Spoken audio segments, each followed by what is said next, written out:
চলুন দেশের সাথে আবারও একতাবদ্ধ হই বলে মন্তব্য করেছেন মির্জা ফখরুল।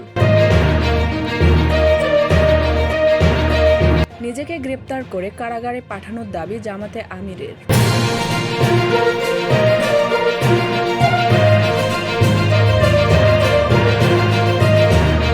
জনসমর্থন কাজে লাগাতে ব্যর্থ অন্তর্বর্তী সরকার বলে মন্তব্য করেছেন ভিপি নূর।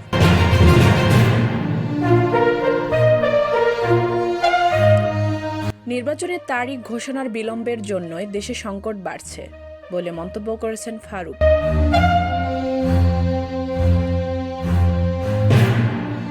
ছাত্রদল শিবিরের রেষারেষি কাম্য নয় বলে মন্তব্য করেছেন রিজভী।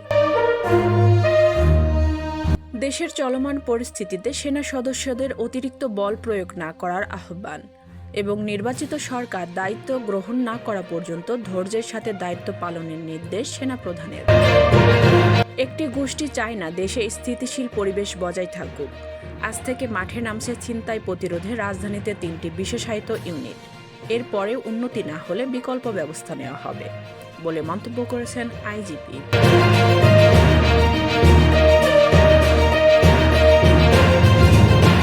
বিতর্কিত ভোটে 2018 সালে দায়িত্ব পালন করা 103 পুলিশ কর্মকর্তার বিপিএম এবং পিপিএম পদক প্রত্যাহার করে নিয়েছে সরকার।